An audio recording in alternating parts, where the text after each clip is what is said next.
News from around the globe. Hot, fresh, balanced and objective.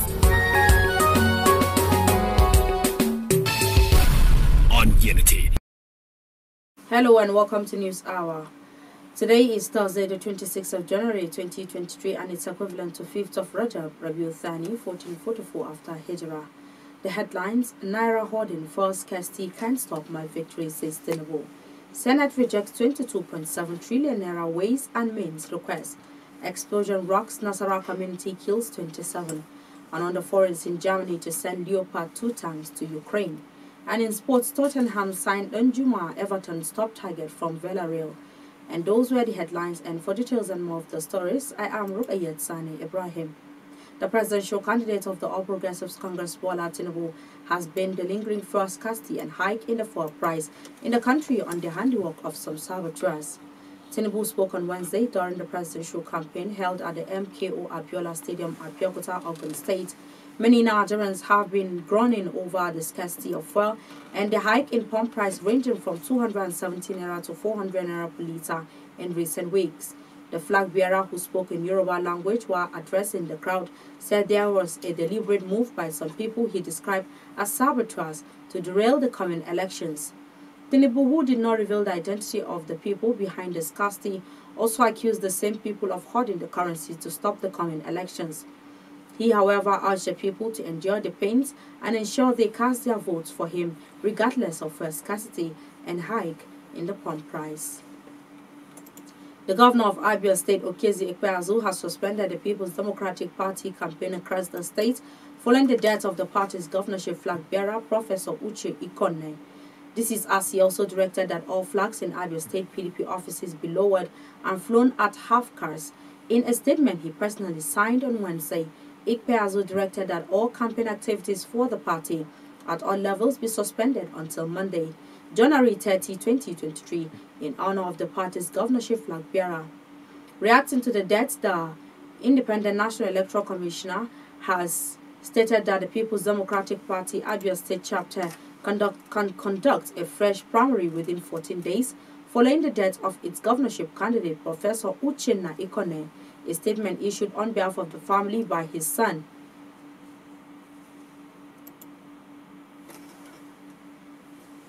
Dr. Uche Ikonne Chike Eze, revealed that the politician died on Wednesday in Abuja at the age of 67 after a brief illness. The Senate has jettisoned plan and consideration and passage of 22.7 trillion naira Ways and Means restructuring request forwarded to it and the House of Representatives by President Muhammadu Buhari in December 2022 for expeditious consideration. The payment of 23.7 trillion naira Ways and Means was secured from the Central Bank of Nigeria in the last 10 years. Buhari had warned that refusal to pass the 22.7 trillion naira Ways and Means restructuring request will place Nigeria at risk of incurring additional 1.8 trillion naira debt at the commencement of plenary. On Wednesday, there were indications that the lawmakers would throw out the request against the backdrop that consideration for it was neither listed on other paper used nor mentioned by the Senate leader, who is the chairman of the special committee set up for the purpose. Recall that the president of the Senate, Senator Ahmed Lawal, had last week Tuesday declared that the Senate was ready to approve the request, provided required details of the spendings were made available by the Finance Minister, Zainab Ahmed, and Governor of the Central Bank, Godwin Emefiele.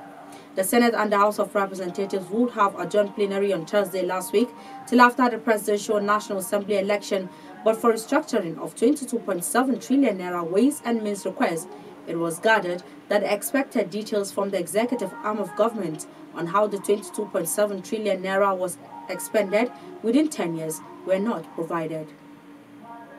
No fewer than 27 Fulani patrolists have been killed after a bomb explosion on Tuesday night at the border linking Nasarawa and Benue State in Doma local government area of Nasarawa State.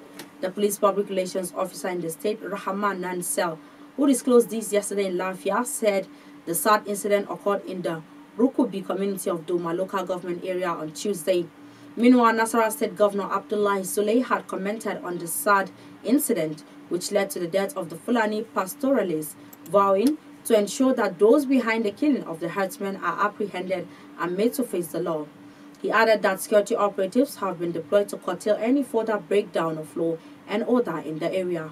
On his part, the state chairman Miyati Allah Kautal Hori Ar'o Lawal Danu, who expressed shock over the bombing that killed his kinsmen, appealed to the federal and state government to come to their aid in order to arrest those involved in the act, calm the situation, and restore normalcy in the area. Gunmen on Tuesday night killed the ward chairman of the All Progressives Congress in Umuchekwe community in Akwai, Duniyar local government area of Imo State, Christian Ihim. The gunmen, after killing Ihim, who is popularly known as Zako, kidnapped five other chieftains of the ruling party in the community. Apart from killing and kidnapping the APC chieftains, the gunmen also invaded a neighboring community called Okweli and also kidnapped a female member of the APC identified as Onyinyechi Ejenti. Recall that gunmen had on December 15 killed the Labour Party candidate for the Oniomo local government area State House of Assembly election, Christopher Elehu, popularly known as Wasco, after they set ablaze his country home in the Okwe community. When contacted, the Imo State Police Command spokesperson Henry Okoye promised to get back to newsmen after inquiries, but was yet to do so as of the time of filing this report. The killing came a few days after the sole administrator of the Edi Ato North local government area, Chris Ohizo, was kidnapped and beheaded after his abductors collected 6 million naira ransom. Speaker Plateau State House of Assembly Right Honorable Yakubu Yakson Sanda has extended his condolences to the Secretary of the Government of the state, Professor Elladi Atu, over the demise of his mother, Kakaros Akare Atu. At the age of 103, the Speaker, in a statement through its press secretary Sebastian Homok, described Kakaros Atu as a selfless mother whose legacies of discipline, spiritual and moral values, and hard work can be seen in the conduct of her children. Sanda noted that Kaka's mentorship and love for her family also extended to her care for humanity within her immediate community and the state as a whole. The Speaker, while commiserating with Honorable Elladi Atu, his immediate family, and the Afizere Nation over the loss on behalf of members and management of the Staff Assembly, noted that Kaka's legacy of discipline, humility, and compassion for the needy will greatly speak volume for what she truly stands for as a mother.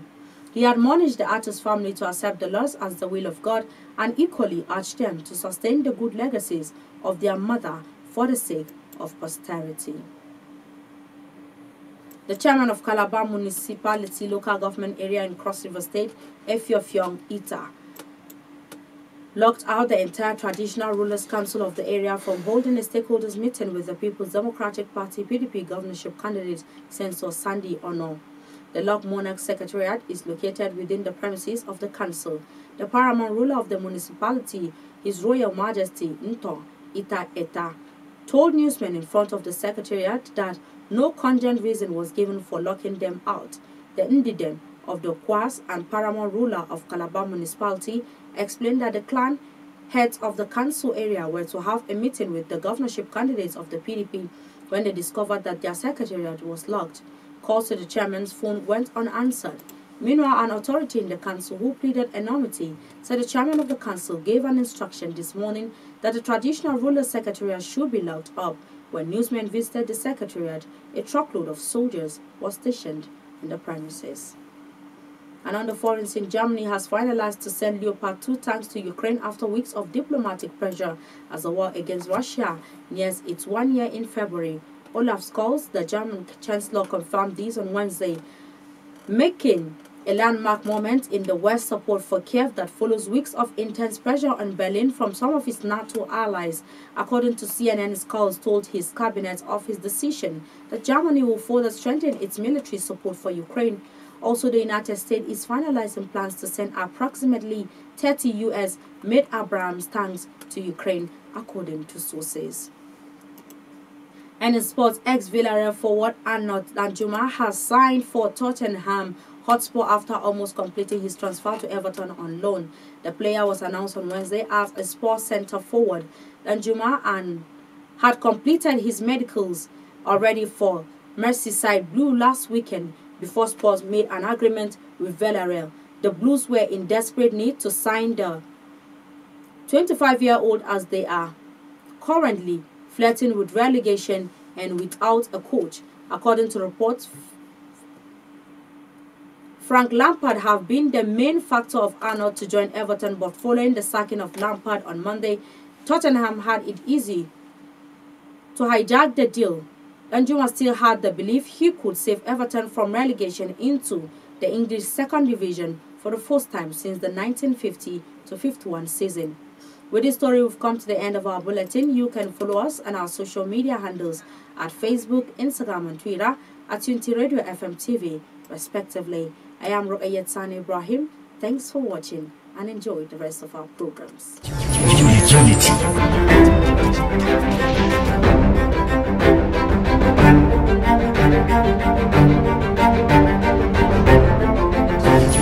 Unity.